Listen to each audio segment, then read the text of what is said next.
Bonjour mesdames et messieurs, bienvenue au webinaire IA et défense. Le pôle Aerospace Valley en co-organisation avec le Domex IA de Digital Aquitaine est ravi donc de vous accueillir pour ce webinaire où nous avons le plaisir d'avoir monsieur Michael Krajewski qui est en charge de l'IA à l'AID mais qui se présentera et donc qui nous expliquera quelle est la stratégie du ministère des Armées et de l'État en matière de défense, sur la partie IA, bien sûr.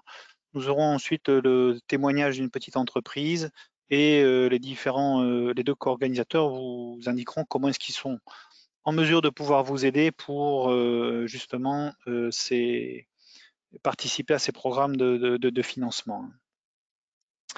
Vous pourrez poser des questions, on réservera un temps à la fin pour ces questions. Pour ça, vous avez sur la plateforme un bouton qui s'appelle questions et donc n'hésitez pas à les poser au fil de l'eau, on les prendra à la fin. Et donc, sans plus attendre, Michael, je vous donne le flot de parole là et nous vous écoutons. Bonjour, merci François-Marie. Bonjour à tous, merci pour votre invitation. Je vais essayer de vous présenter effectivement la stratégie d'intelligence artificielle du ministère des Armées. Et avant ça, je vais présenter un petit peu l'agence d'innovation pour vous dire d'où je viens. Donc, je vais essayer de basculer mes transparents en mode plein écran. Voilà, ça devrait être le cas. Donc, je suis Michael Krajewski, je suis professeur des universités détaché au ministère des Armées. Et j'ai rejoint l'agence d'innovation défense il y a un petit peu plus de 2 ans maintenant, en tant que directeur de projet intelligence artificielle. Alors, je vais commencer par resituer l'agence d'innovation de défense, puisque l'action ministérielle en IA est portée au sein de l'agence d'innovation défense. Donc, quelques mots rapidement sur cette agence. Donc, c'est une agence qui a été créée par Madame la ministre Florence Parly, avec une volonté d'accélérer l'innovation de défense, en partant d'un constat qui est que aujourd'hui la contestation est de plus en plus forte dans tous les domaines, y compris le cyber, que par ailleurs on note un accroissement des enjeux du numérique dans le secteur de la défense, qu'il y a aujourd'hui une prolifération des avancées technologiques au niveau mondial et qu'il y a une interdépendance entre les domaines qui est de plus en plus forte, domaines au sens militaire, donc les milieux, mais aussi le cyberespace et les zones d'influence. Donc l'agence d'innovation défense a été créée en 2018, mais elle s'inscrit dans une longue continuité d'innovation au ministère des Armées, puisque dès 2015, la direction des inventions intéresse la défense nationale. L'agence a été créée en 2018, donc ça fait un petit peu plus de 3 ans. Elle est dirigée par Emmanuel Kiva et c'est un service à compétence nationale placé sous la responsabilité du délégué général pour l'armement. Cette agence regroupe environ 130 personnes avec des profils extrêmement variés, des officiers, des ingénieurs de l'armement, des chercheurs, j'en suis un, et aussi des innovateurs qui contribuent chacun à cet effort de l'agence. Donc, l'agence d'innovation défense a 3 grandes missions. La première de ces missions, c'est orienter et piloter l'innovation de défense avec l'ensemble des mécanismes de soutien associés. Elle a une mission de détection, d'expérimentation et d'adaptation d'innovation provenant de l'écosystème civil, hors périmètre défense, et d'accélérer et déployer au profit des utilisateurs et des opérationnels cette innovation. Le budget de l'agence atteint 1 milliard d'euros par an. Et je vous encourage à aller voir la petite vidéo. Je vous la diffuserai pas aujourd'hui par manque de temps, mais cette petite vidéo vous résume la mission de l'agence d'innovation défense et elle le fera beaucoup mieux que moi sur certains points. L'ensemble des priorités d'innovation sont regroupées dans un document qu'on appelle le DROID, le document de référence de l'orientation de l'innovation de défense, et qui est à votre disposition pour connaître l'ensemble des priorités du ministère des Armées en termes d'innovation. Donc, vous pourrez, grâce à ce document, voir quels sont les projets que vous pourriez porter en commun avec nous. Donc, le document est construit de façon interne au ministère des Armées, mais est partagé très largement vers l'extérieur, notamment vers les grands partenaires industriels, pour s'assurer qu'il y ait une cohérence globale de notre action. Donc, les moyens associés à cette orientation d'innovation sont discutés très largement en interne Minarm afin d'être cohérent sur les priorités affichées et les moyens qu'on y associe. Donc, accélérer les projets d'innovation, c'est une agence qui est orientée en mode projet, hein, je tiens à le souligner, avec 4 grands types de projets que j'ai regroupés ici. Le premier type, c'est les projets de technologie de défense qu'on appelle des PTD, qui visent à préparer les technologies de défense de demain dont nous aurons besoin. Donc là, on parle d'innovation sur le temps long. C'est notamment ces projets qui permettent de lever des risques au niveau scientifique et technique pour les grands programmes d'armement futurs. Vous pouvez penser aux futurs porte-avions nucléaires, aux futurs avions de chasse ou encore sur le futur char de combat. Donc, le deuxième type d'accélération que vous pouvez, le deuxième type de projet, c'est les projets d'accélération de l'innovation et qui concernent particulièrement l'écosystème civil avec qui nous souhaitons renforcer nos liens afin justement de capter ces innovations civiles et de les apporter au plus vite aux opérationnels du ministère des Armées. Un troisième type de projet qui concerne d'abord les personnels du ministère des Armées, mais pas seulement, c'est les projets d'innovation participative, c'est-à-dire que chaque personnel du ministère peut être un innovateur et donc se voir accompagné dans sa démarche d'innovation pour développer un nouveau service, un nouveau produit pour le ministère des Armées. Et même si au départ, ce projet est porté par un personnel du ministère, il peut ensuite être développé avec un laboratoire, une entreprise de toute taille pour aboutir à une innovation d'usage. Enfin, le dernier type de projet sont les projets de recherche. Les projets de recherche que nous pouvons accompagner avec les grands organismes de recherche, les universités et les écoles d'ingénieurs notamment. Je détaillerai un peu quelques exemples plus tard. Alors, vous avez sur cette planche les différents dispositifs du ministère des Armées, ils sont nombreux. Et donc, il n'est pas toujours facile à lire quand on est un laboratoire ou une société, comment solliciter un soutien du ministère des Armées pour un projet d'intérêt défense. Donc, c'est à l'agence de répondre à cette problématique. Ce n'est pas au porteur d'un projet d'identifier le mode de financement le mieux adapté pour développer son projet au sein du ministère des Armées. C'est pour ça qu'on a mis en place un guichet unique pour l'innovation de défense. Et donc, vous pouvez déposer votre projet très rapidement en ligne. Et ensuite, c'est l'agence qui va revenir vers vous en vous proposant d'approfondir les échanges afin de déterminer la meilleure méthode d'accompagnement. Donc ça, c'est un point sur lequel je souhaite insister. C'est ne pensez pas que pour travailler avec le ministère des Armées, il faut déjà avoir un point de contact à l'intérieur du ministère et avoir identifié un type d'appel à projet ou un type de dispositif.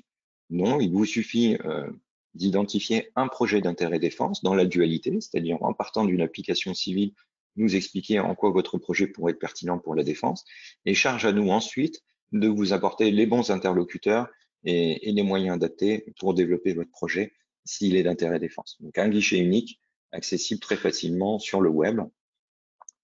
Et ensuite, c'est nous qui revenons vers vous. Donc voilà, je pense qu'il est présenté ici. Alors, je vais maintenant me concentrer plus particulièrement sur l'intelligence artificielle au sein du ministère des Armées. Alors, la stratégie qui a été adoptée par le ministère des Armées est cohérente avec la stratégie nationale annoncée par le président de la République suite aux travaux de la commission Villani. Dans ces travaux, un axe d'application privilégié est l'axe de la sécurité et de la défense. Il faut dire que si vous prenez la revue stratégique de la défense qui prépare la loi de programmation militaire, l'intelligence artificielle avait déjà été identifiée comme une technologie clé devant contribuer à la supériorité opérationnelle de nos armées. C'est la mission essentielle de l'Agence de l'innovation défense, j'ai peut-être oublié de le rappeler, mais cette agence, sa mission, c'est de maintenir la supériorité opérationnelle des armes. Donc Florence Parly s'est exprimée à 2 occasions sur l'intelligence artificielle, un discours fondateur à Saclay en avril 2019 qui a exposé les grandes lignes de la stratégie de défense et par ailleurs un nouveau discours au mois de mai cette année à Creil sur la base aérienne pour faire un bilan à 2 ans des développements qui ont été réalisés. En complément de ce discours, je vous encourage à lire, si vous ne l'avez pas déjà fait, le rapport sur l'intelligence artificielle de défense qui a été publié en septembre 2019, où vous avez les principales lignes d'effort et les enjeux associés qui sont présentés. Je vais les balayer très rapidement dans le cadre de cette présentation. En termes d'enjeux d'éthique, notre organisation interne au ministère, quels sont nos domaines d'application prioritaires, quand on tombe par IA de confiance et l'importance de la donnée pour le ministère des Armées, j'ai envie de dire, comme pour toutes les grandes entités qui font de l'intelligence artificielle. Commençons par l'action ministérielle en IA. Nous avons mis en place une gouvernance au sein du ministère des Armées qui se structure en réseau avec un noyau dur des experts et un cercle très large qui va associer les armées, directions et services du ministère pour contribuer à cet effort autour de l'intelligence artificielle. Donc, pour piloter un petit peu l'ensemble de ces actions, le ministère a créé la cellule de coordination de l'IA de défense, qui a pour objectif de coordonner l'ensemble des actions et des efforts, de partager les résultats, de mutualiser les travaux et de diffuser une culture assez large de l'intégration d'IA au sein des armées, directions et services. Donc, j'ai la chance de diriger cette petite cellule. On est aujourd'hui 6 personnes et on essaye de travailler sur tout le spectre de l'intelligence artificielle pour le ministère des Armées. Donc, ça veut dire qu'on travaille en étroite collaboration, bien sûr, avec la DGA, puisque l'expertise technique va être portée par la DGA. Je vais vous montrer quelques exemples de travaux qui ont été portés par la DGA, mais on travaille bien sûr en étroite collaboration avec les armées pour bien comprendre quel est le besoin opérationnel des armées, mais aussi avec le SGA, le secrétariat général à l'administration, puisque un des domaines prioritaires de l'IA pour le ministère des Armées, c'est aussi la transformation numérique et l'IA pour son fonctionnement interne. Donc, on travaille en particulier avec le labo BI Big Data que certains connaissent peut-être au SGA. J'ai parlé de questions d'éthique dans mon introduction sur l'IA. Je vais rappeler très rapidement qu'il y a 3 grands principes éthiques que la ministre des Armées a énoncés concernant le développement de l'IA au ministère des Armées. Tout d'abord, le respect du droit international, c'est-à-dire que toute notre action s'inscrit dans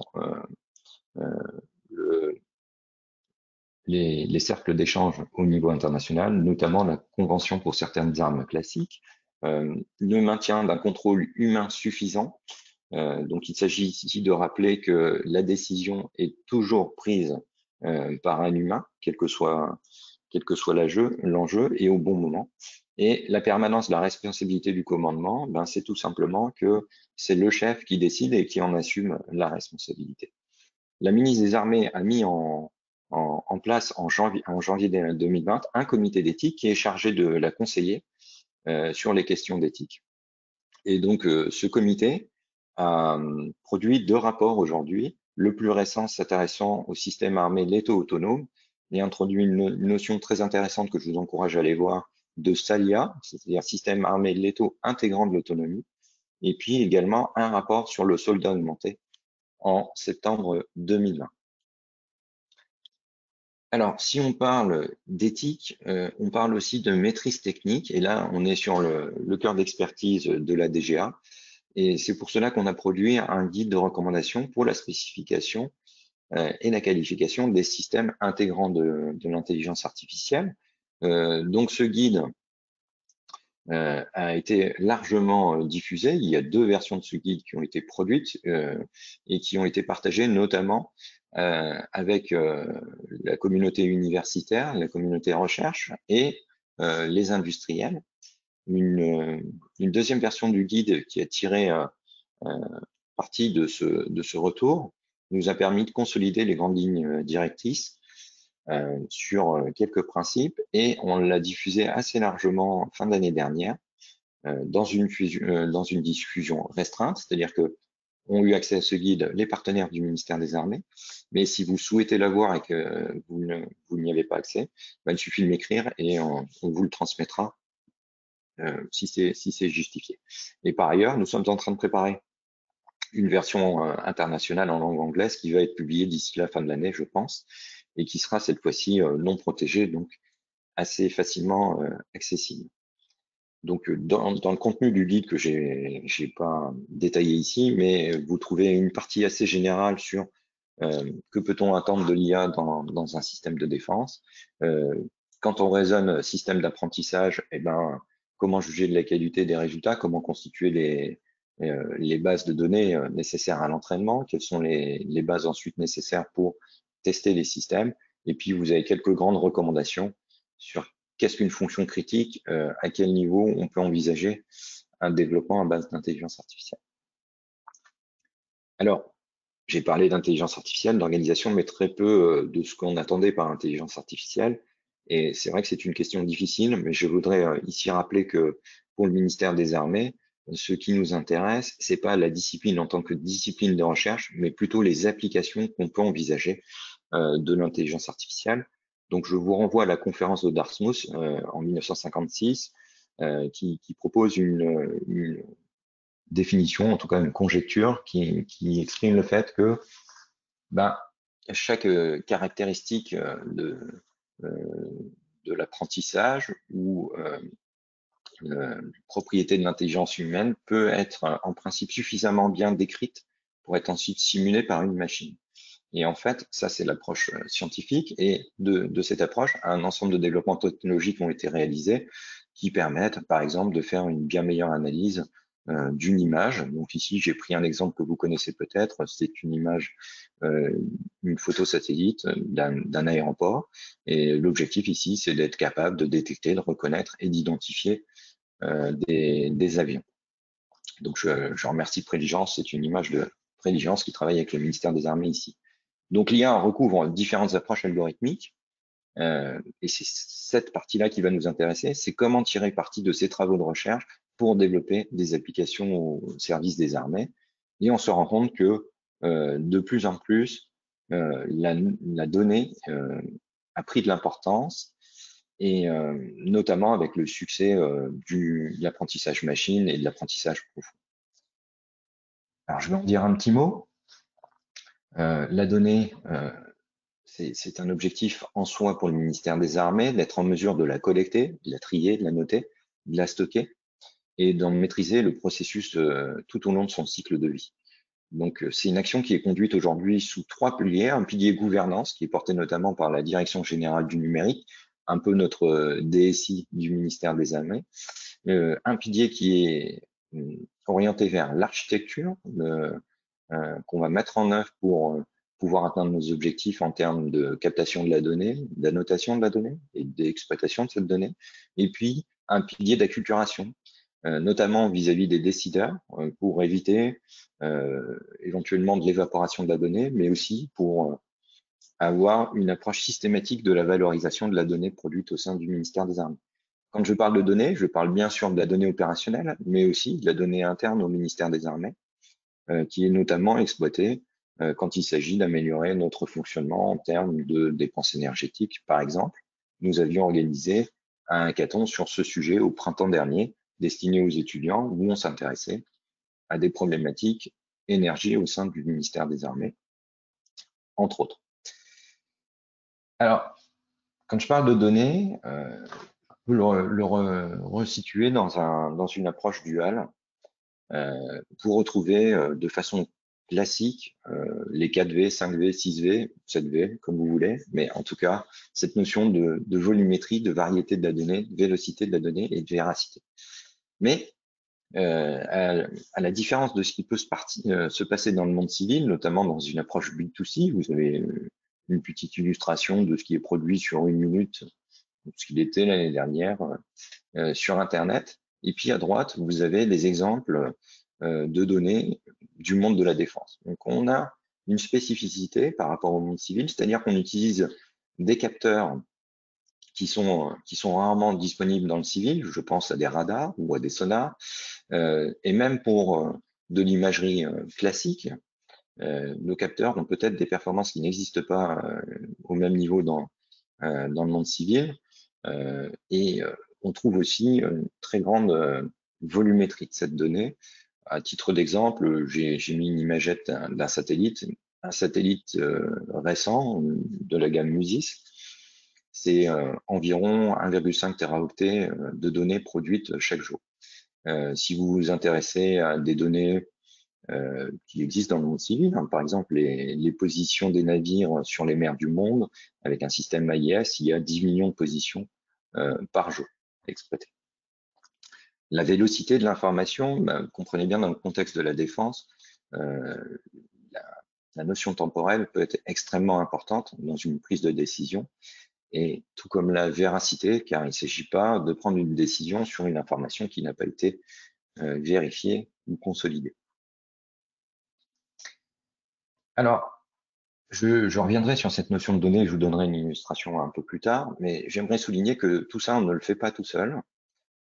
L'IA est une approche complètement, une technologie complètement duale, c'est-à-dire qui est largement développée aujourd'hui dans le monde civil et qui trouve de nombreuses applications dans le monde de la défense. Donc, c'est important pour nous d'organiser notre action en tenant compte de l'ensemble de l'écosystème existant au niveau national et puis au niveau international. Alors, je ne parlerai pas beaucoup d'international dans cette intervention, mais je pourrais répondre sur des questions, si ça vous intéresse, sur les partenariats qu'on peut envisager au niveau européen et plus largement.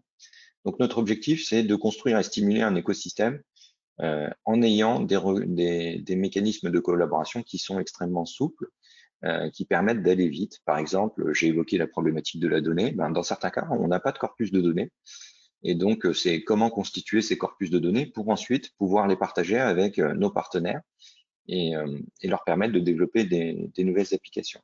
Un point sur lequel je voudrais insister, c'est le point suivant, qui est la problématique du passage à l'échelle.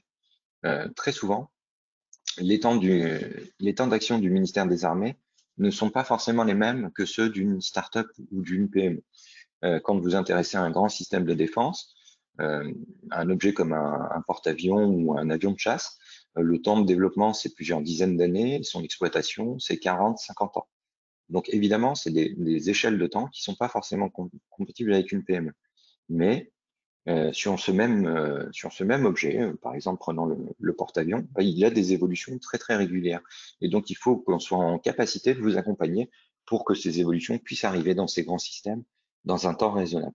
Donc, notamment, prendre en compte le passage de ce que je vais appeler la vallée de la mort, de la maturation, c'est-à-dire comment passer du prototype à un produit opérationnel pour les forces. Alors, ça suppose aussi une étroite collaboration avec les grands maîtres d'œuvre industriels, nos MOI, et c'est pour ça qu'on a mis en place des accords cadres d'un nouveau type qui permettent de travailler avec les fournisseurs des grands capteurs. Donc là, vous avez l'exemple de Safran, par exemple, et pour permettre de développer des briques techniques autour de ces données et qui doivent pouvoir bénéficier aussi aux laboratoires et aux startups PME.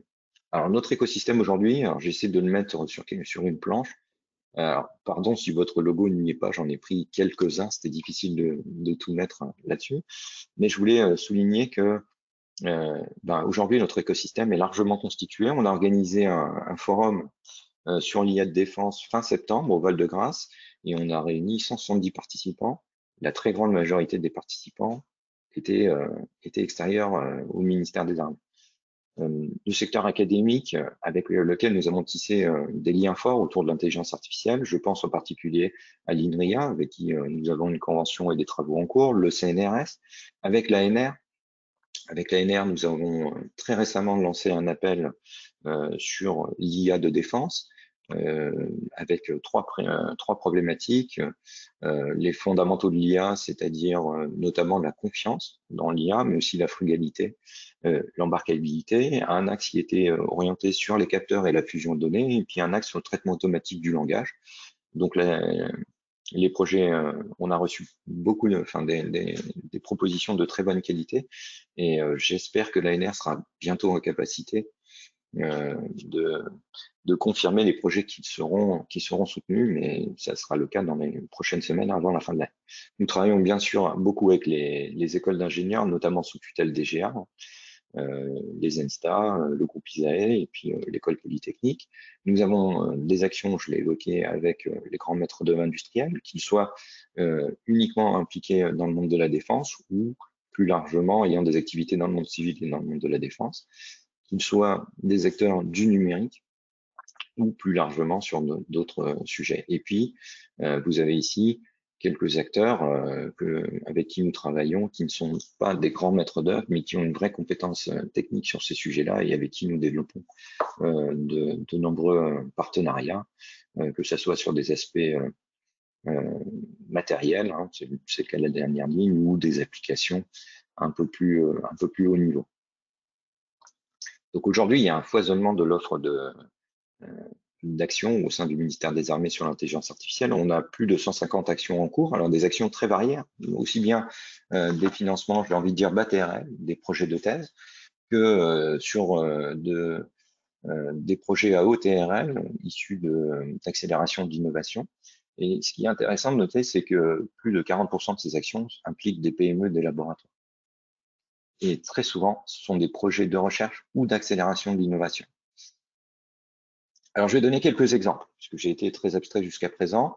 Un premier exemple sur le système de commandement et de conduite des opérations de l'espace, aérospatial, pardon. Et on a développé avec les experts de DGAMI, donc DGAMI est un centre de la DGA dans la région rennaise, un petit peu loin aujourd'hui de votre région, mais quand même, je voulais vous montrer cet exemple parce que ils se sont intéressés à la détection automatique d'avions anormaux sur la base de leur trajectoire. Donc, ce qui a été fait, c'est d'analyser ces données, de chercher à en extraire des caractéristiques, de classifier les trajectoires qu'on pouvait observer et de discuter avec les experts métiers pour voir la qualité de ce qui a été produit par le système. Alors, l'approche qui a été retenue est une approche non supervisée, c'est-à-dire qu'on donne les trajectoires au système et c'est lui-même qui apprend à détecter les bonnes caractéristiques. Et ce qui est intéressant, c'est que ces travaux permettent de contribuer à la posture permanente de sûreté. Pourquoi? Parce qu'aujourd'hui, il y a de plus en plus d'objets qui traversent notre espace aérien et donc il s'agit de pouvoir aider le contrôle à observer les objets les plus significatifs. Donc, ce système a par exemple été capable de mettre en évidence tout seul des toboggans.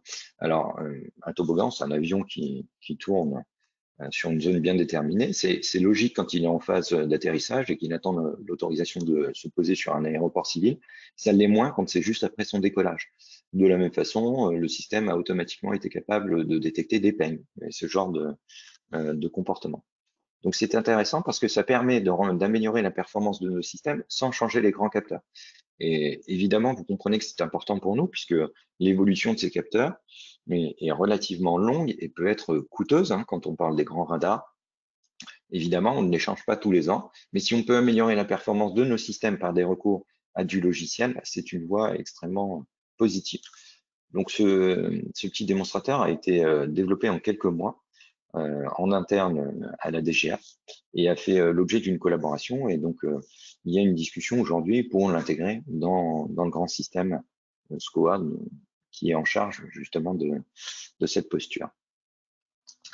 Autre exemple, en lien direct, vous pouvez étendre ces travaux sur la situation maritime. Ça intéresse particulièrement la Marine nationale, qui porte un projet qui s'appelle Anaïs, qui est l'analyse des incohérences de situation maritime, et qui est une start-up d'État aujourd'hui, qui a été accompagnée par le ministère et qui est aujourd'hui un acteur externe au ministère et qui collabore aussi avec d'autres entités, notamment les douanes, pour anticiper l'arrivée de marchandises frauduleuses ou non déclarées, par exemple. Donc pour ça, on part d'une situation maritime obtenue sur source ouverte avec le système AIS, et puis on met en place des algorithmes de comportement et on obtient ainsi une situation augmentée. Alors ce système a déjà produit des résultats, je vous en donne un, qui est celui du Vendée Globe Challenge, où Kevin Escoffier, en 2020, avait chaviré et il a été pris secouru par une frégate de la Marine nationale, en fait la frégate Nivose, et cette frégate s'est appuyée sur Anaïs pour suivre la course en temps réel et donc a pu se déployer beaucoup plus vite sur zone pour secourir Kevin Escoffier. Donc c'est un retour qu'on a eu par la frégate elle-même qui nous a remonté cette information. Voilà, je ne présenterai pas ce projet, je vais essayer de laisser un petit peu de temps. mais juste pour souligner qu'on a aussi des travaux qui impliquent directement des startups ou des PME. J'ai montré des sujets de test, enfin, j'ai évoqué des problématiques de test, mais on soutient aussi, notamment par un dispositif qui s'appelle Rapide, des actions avec des PME. Et là, vous avez un projet sur la désinformation.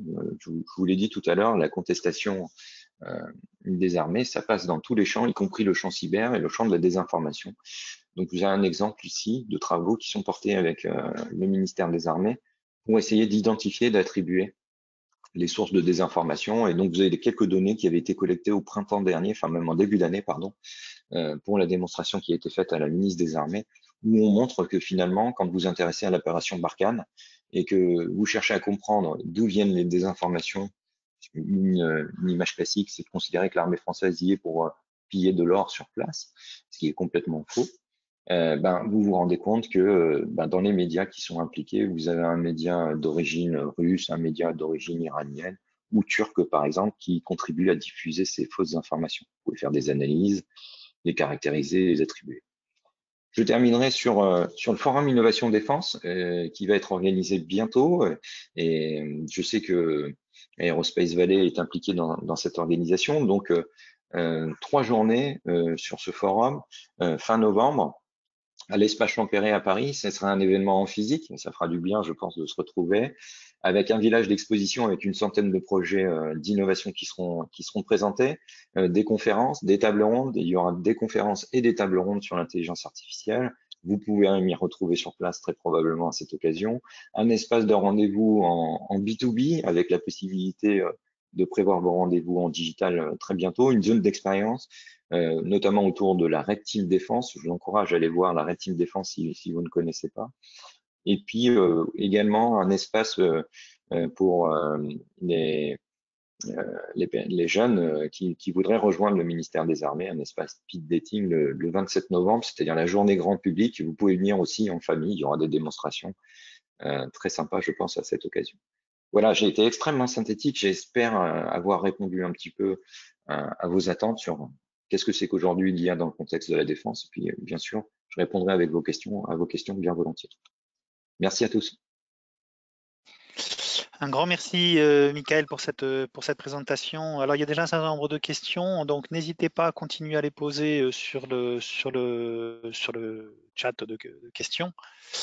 Et donc, après cette présentation, voilà, Arnaud, si tu peux te montrer.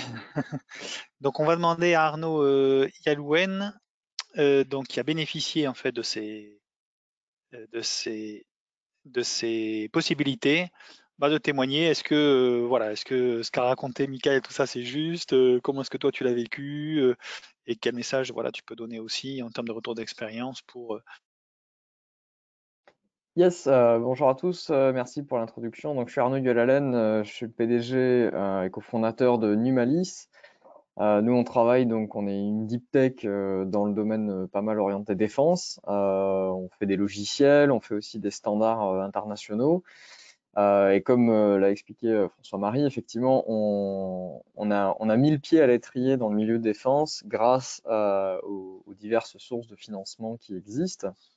Et donc, je vais essayer de vous faire un petit récap de qu'est-ce que ça peut apporter déjà comme intérêt concret pour une PME, ce que nous sommes, hein, on a une quinzaine de personnes, et ensuite comment on peut essayer d'en bénéficier, comment ça se structure et comment il faut se préparer à y aller. Alors, Michael l'a très bien souligné, la question de la défense, c'est la question du temps long des grands acteurs de la BITD et évidemment de la DGA et du MINARM, et du temps court des PME et des startups. Et donc le but du jeu, c'est savoir comment on va réussir à faire le bridge entre les deux, ce qui est loin d'être évident puisque quand on est sur un programme d'armement sur le prochain avion de combat, c'est 2035. Il faut réussir à trouver des actions qui, en 2021 et 2022, permettent déjà de faire du chiffre d'affaires, puisque c'est de ça qu'il s'agit, d'avoir des subventions qui permettent d'avancer.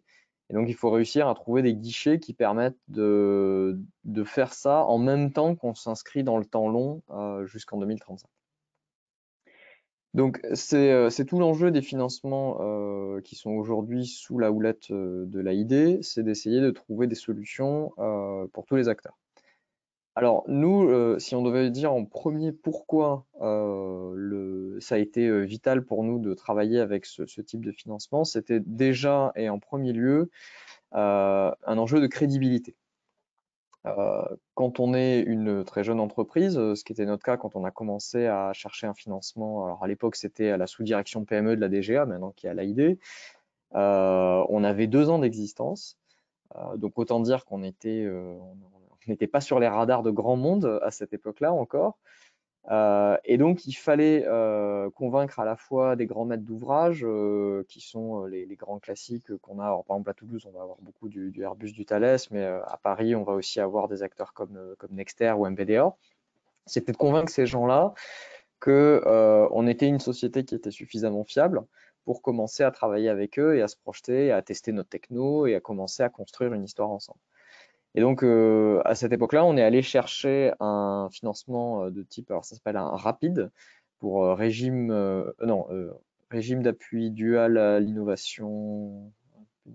Non, bon, il y a innovation duale et appui, mais l'idée, c'est voilà, c'est une subvention qui peut couvrir jusqu'à 80% d'un programme de développement qui part de TRL3 et qui atterrit à TRL6. Donc en gros, on passe de la preuve de concept labo à un prototype industriel qui est instruit directement par la DGA. Et donc ce financement, nous, quand on a commencé à le monter, tout de suite, ça nous a permis d'aller voir des industriels en leur disant, bah, on ne vient pas chercher de l'argent chez vous, pour l'instant, on vient chercher votre appui. On vient chercher de la crédibilité sur les programmes que vous êtes en train de mener. Et ensuite, nous, on va faire notre affaire de convaincre les gens de la DGA pour avoir ce financement. Donc ça crée une relation de confiance avec les industriels de la BITD qui est assez différente de celle où on démarre en général, où on cherche directement à faire du chiffre d'affaires. Donc on a réuni pas mal de lettres de soutien en allant voilà, taper un peu à toutes les portes, en présentant le programme et en disant en quoi ça pouvait être utile pour eux si jamais on avait ce financement. Et ensuite, on est allé voir la DGA et là, on a découvert un nouveau monde qu'on ne connaissait pas, monde qu'on a découvert à travers les différents documents qui ont été cités par Michael. Donc, il y a le Droid, qui est effectivement une mine d'or pour comprendre les enjeux stratégiques qu'aujourd'hui le MINARM explore. Il y a aussi le PSRT, c'est le plan stratégique de recherche et technologie. Donc, c'est des documents qui sont publics, hein, vous trouvez sur Google sans problème, et qui vous détaillent par le menu la vision à 5, 10, 15 ans du MINARM, et qui vous permet de vous projeter, vous, en même temps, en disant bah, où est-ce que moi je contribue là-dedans, où est-ce que je me positionne.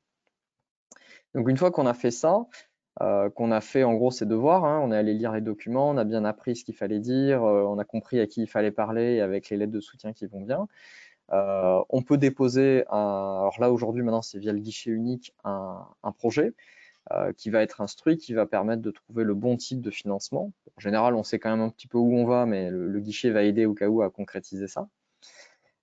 Et ensuite, ce dossier est instruit, et une fois qu'il est instruit et qu'il est lancé, nous, très clairement, on a changé j'allais dire, de dimension de perception auprès de nos partenaires, puisqu'on disait, oui, non, on disait plus qu'on était une PME, on disait qu'on était une entreprise soutenue par la DGA à travers tel financement. Et là, tout de suite, l'écosystème ne vous voit plus du tout de la même manière, parce que si vous avez un tampon DGA sur le dossier, c'est tout de suite beaucoup plus crédible. Parce que la DGA est quand même réputée pour réfléchir avant de faire ses investissements et pas dilapider l'argent. Et donc, du coup, c'est que vous valez le coup. Donc, ça vaut le coup de continuer à vous écouter et à voir ce qu'on peut faire ensemble. Donc ça, c'est ce qui nous a permis ensuite, à l'issue des travaux qu'on a menés dans le cadre de ce rapide, de commencer à signer les premières affaires avec des maîtres d'ouvrage de la BITD, ce qui ensuite nous a mis le pied à l'étrier pour rentrer dans leur propre programme, et qui aujourd'hui nous permet d'être maintenant dans des programmes européens de défense où on est voilà, un tout petit partenaire, mais dans un écosystème de 25 grands comptes internationaux, mais porté par un grand compte français qui nous a amenés là-dedans. donc qui nous rapporte du coup des affaires et une vision temps long, tout en ayant des objectifs court terme qui nous permettent de tenir. Donc voilà, donc c'est cette notion de réseau qui finalement devient intéressante une fois qu'on a j'allais dire la bénédiction d'un financement qui viendrait de l'AID ou de la DGA. Ça permet d'ouvrir les portes qui sont nécessaires pour ensuite s'inscrire dans le temps. Donc les conseils que je pourrais vous donner pour essayer d'aller chercher ces types de financement, c'est très clairement déjà d'aller rencontrer les personnes détachées par la DGA dans votre région. Donc c'est les attachés de défense. Il y en a un petit peu partout, il y en a même à l'international. Ce sont des gens qui connaissent le tissu industriel, qui pourront vous expliquer comment ça fonctionne et surtout qui pourront vous réorienter les bonnes cellules de la DGA qui vous permettent de comprendre quel est l'enjeu auquel vous allez répondre et comment y répondre. Donc ces personnes-là, vous les trouvez, alors parfois c'est par les chambres de commerce, enfin voilà, votre écosystème pourra très facilement vous les identifier, selon où vous êtes, ils seront positionnés pas très loin de chez vous. Ensuite, ce que je peux vous conseiller, c'est d'aller monter un groupe d'utilisateurs avec la BITD, et donc c'est-à-dire d'aller parler aux gens de l'innovation alors ça peut être chez Airbus, chez Thales, chez Safran, chez Nexter, etc., chez Naval Group, enfin d'aller trouver ces gens-là et de leur dire, voilà, moi je suis en train de monter un projet pour la DGA sur ce sujet-là. Est-ce que ça vous intéresse? Est-ce que ça rentre dans vos lignes directrices de stratégie d'innovation? Et si c'est le cas, bah, signez-moi une lettre d'intérêt. Ça ne mange pas de pain, mais ça fait son petit poids quand ensuite vous allez chercher à convaincre la DGA que votre projet vaut le coup, ou même votre banquier, comme quoi vous êtes soutenu par un écosystème. Ensuite, il faut faire ses devoirs, il faut aller lire la documentation, comme je le disais, le droïde, le PSRT.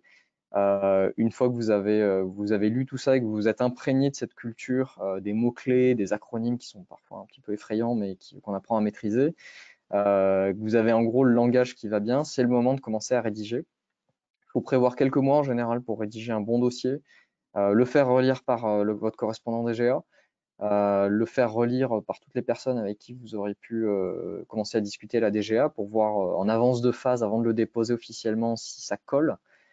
Et ensuite, bah, selon le type de financement, ça va être soit au fil de l'eau, comme le rapide, où vous allez avoir une réponse sous quelques mois et potentiellement un kick-off, j'allais dire 3 ou 4 mois après. Soit sur d'autres financements, ça peut être un peu plus long parce que c'est des appels voilà, qui ne sont pas forcément au fil de l'eau, donc là, ça va dépendre. Mais l'idée, c'est que si vous avez été bien conseillé et que vous avez un bon dossier, ça peut aller vite. Donc voilà, c'est à peu près ce que j'espérais pouvoir vous faire passer comme message. Donc voilà, de la crédibilité et de la préparation pour rentrer dans un écosystème temps long. Merci beaucoup Arnaud.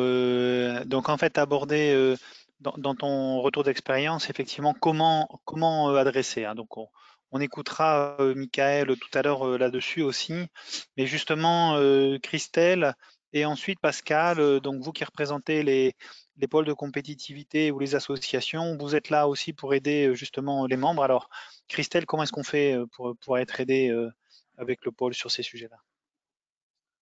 Exactement. Merci François-Marie. Donc Christelle Doudiès, je suis la responsable défense du pôle Aerospace Valley.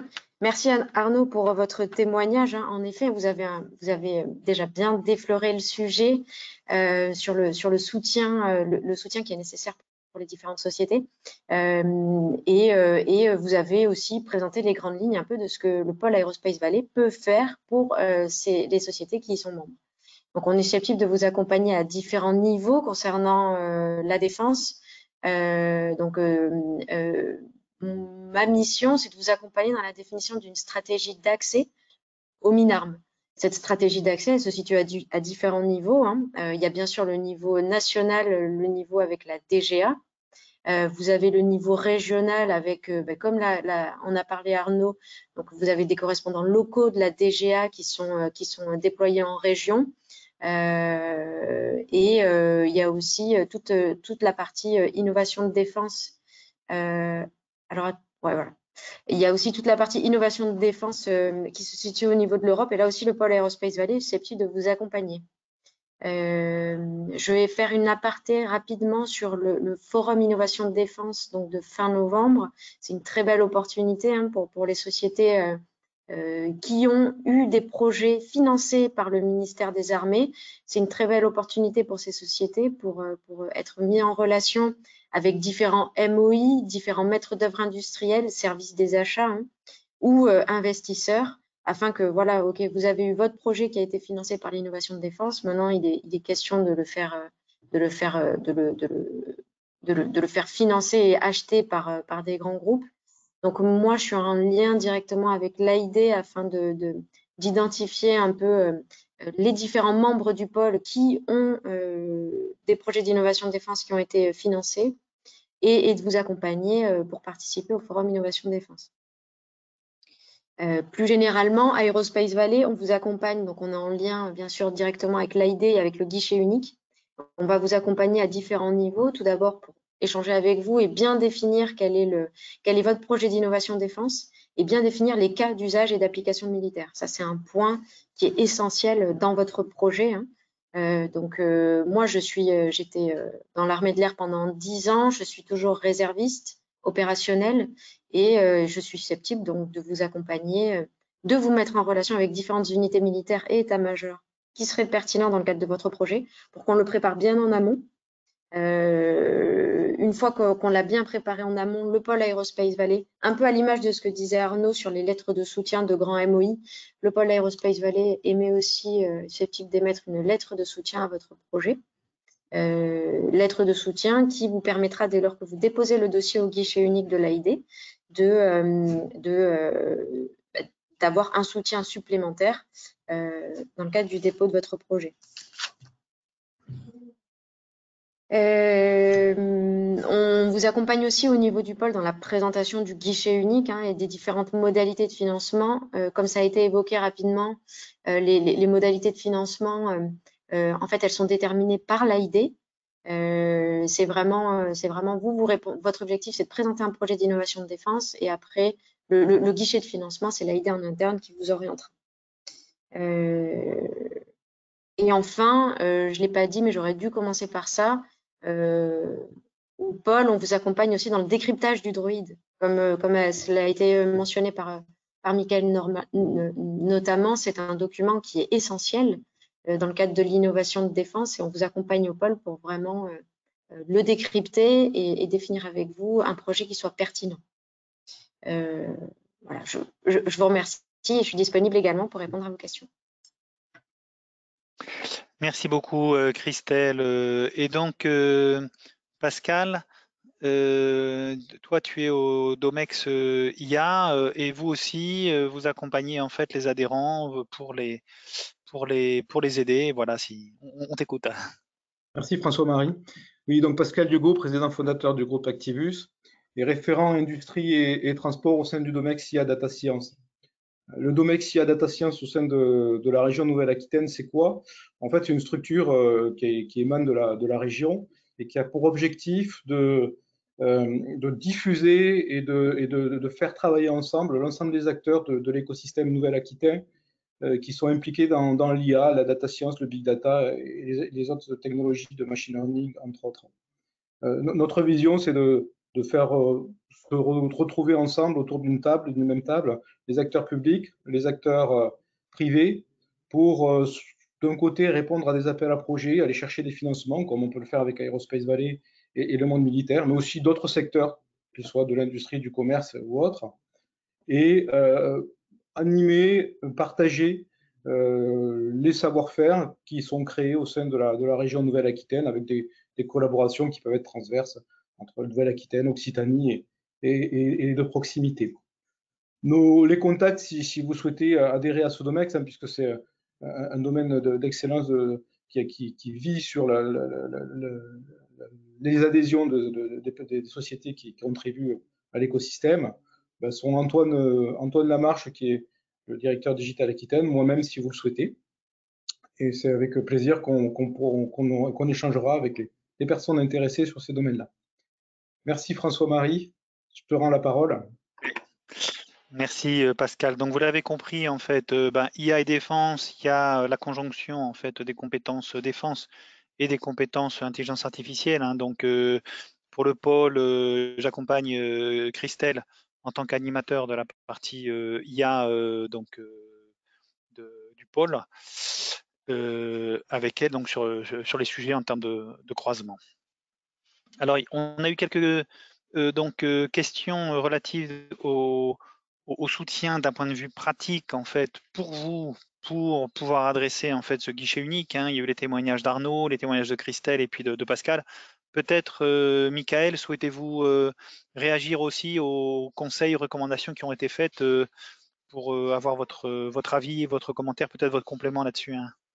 Oui, alors je ne sais pas si je peux reprendre la main, mais j'ai une planche qui rappelle les dispositifs, comment on accède au niveau régional, effectivement. Alors, je ne sais pas si vous pouvez Prenez me la main. Voilà. Hop. J'ai juste cette planche-là qui vous permet de voir qu'effectivement, on a un maillage national, hein, je n'ai pas insisté beaucoup là-dessus, et vous retrouvez Aerospace Valley dans le pôle d'innovation aéromobilité qui est mentionné en bas à gauche. Et de façon générale, hein, les recommandations qui vous ont été données sont les bonnes. Vous avez des relais dans chaque région, passés par Aerospace Valley notamment, pour avoir des compléments d'information. Et pour démarcher l'agence, vous n'êtes pas obligé d'avoir tous les éléments à ce moment-là. C'est aussi une façon de vous accompagner. Aerospace Valley va vous aider à un premier niveau. Et puis, si vous n'avez pas tous les éléments, ça ne doit pas vous interdire de nous solliciter via le guichet unique. C'est une procédure qui est en ligne, hein, qui est extrêmement simple. On ne vous demande pas un document de 50 pages. Et nous, on reviendra vers vous. On essaiera de comprendre votre projet, l'intérêt défense, et on vous aidera, si vous n'avez pas tous les acteurs en main, à trouver ce qui vous manque, que ça soit effectivement les forces, parce que peut-être que ce que vous avez besoin dans les forces, c'est peut-être une unité qui est ailleurs en France qui pourra vous accompagner. Ben, on saura aller la chercher. Et puis de la même façon, si c'est un partenaire industriel type grand maître d'œuvre industriel, c'est pas toujours évident de rentrer en contact avec eux. Ben, nous, on pourra le faire pour faire cette mise en relation aussi. Donc n'attendez pas d'avoir un dossier complet pour venir nous voir. On vous accompagnera. Le projet guichet unique, vous aurez une réponse dans un délai relativement court de l'intérêt ou pas de votre projet. Hein, ça peut être une réponse négative, je tiens à le souligner, tous les projets n'aboutissent pas. Hein. On dit même plutôt souvent non que souvent oui. Statistiquement, il y a plus de réponses négatives que de réponses positives. Ça ne veut pas dire qu'il ne faut pas se saisir de cet outil. Et puis surtout, si on vous dit non, ça peut être non, mais travaillez ces aspects-là et on est prêt à vous accompagner. Et donc, c'est pas définitif. Surtout, c'est ça qu'il faut comprendre. Vous pouvez avoir une réponse qui est de dire non, ce projet-là, on ne soutiendra pas et on vous expliquera pourquoi. Mais vous pouvez aussi avoir une réponse qui est de dire en l'état actuel, on ne peut pas le soutenir et on vous conseille de travailler dans telle ou telle direction.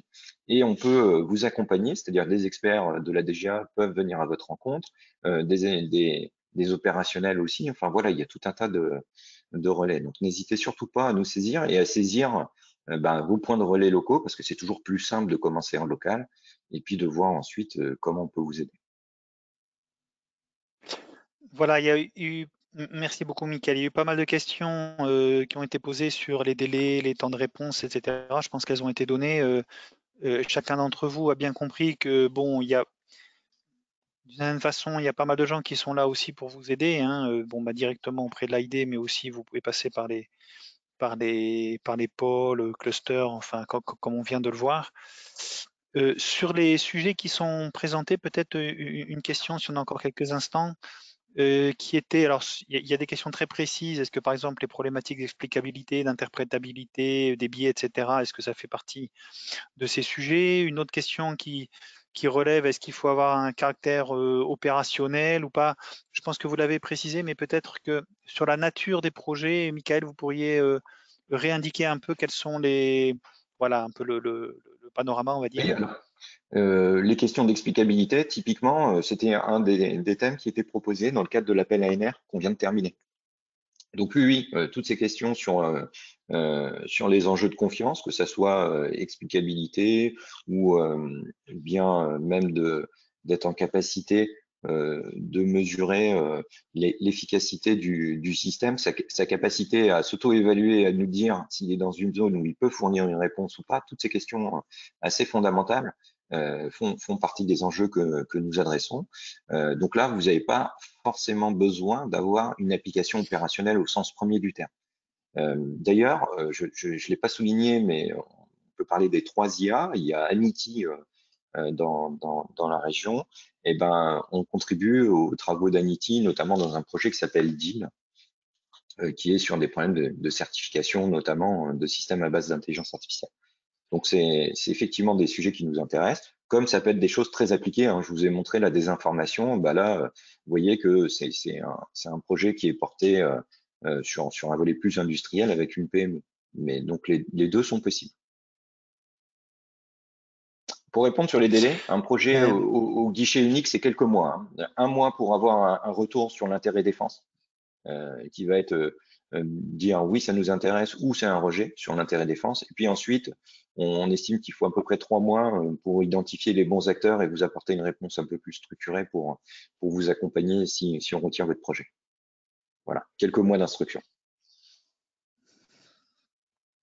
Merci beaucoup. Alors, mesdames et messieurs, nous arrivons vers la fin de notre webinaire. Je tiens évidemment au nom des organisateurs et co-organisateurs à remercier tous les participants et au premier chef Michael du temps qui nous a consacré. J'espère que celui-ci vous a été éclairant. Les messages qui ont été donnés, je pense que vous les avez, ben, n'hésitez pas. Bon, c'est pas forcément, enfin, c'est un parcours parce qu'il faut avoir un véritable projet. Hein, je pense que chacun d'entre nous l'a compris. Et en même temps, il y a beaucoup de dispositifs qui ont été mis en place pour faciliter en fait cet accès. Vous avez de l'aide, donc il faut le faire. C'est important pour vous, c'est important. J'ai même envie de dire pour notre pays d'avoir ben, une défense qui soit la meilleure et avec les compétences en IA qu'on peut avoir et qu'on peut mobiliser. Nous avons souhaité, avec Christelle et Pascal, faire cette première étape, on va dire, d'1 heure en webinaire pour partager ces informations avec vous. On peut très bien envisager d'autres modalités d'interaction avec vous sur ce sujet selon l'intérêt que vous, membres de nos pôles souhaitez y consacrer. Hein. Donc, on est à votre disposition aussi avec Christelle, vraiment pour écouter si vous avez des suggestions, des besoins, des envies, etc. On peut très bien imaginer de faire des workshops plus développés. Hein. On a vu ça avec Christelle. Ça dépend un peu de votre appétence. Donc, on est absolument à votre écoute.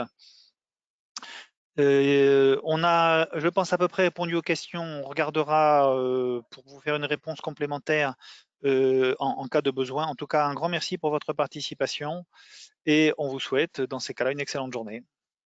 Merci à chacune et merci à chacun. Merci à vous. Merci, au revoir. Au revoir. Au revoir.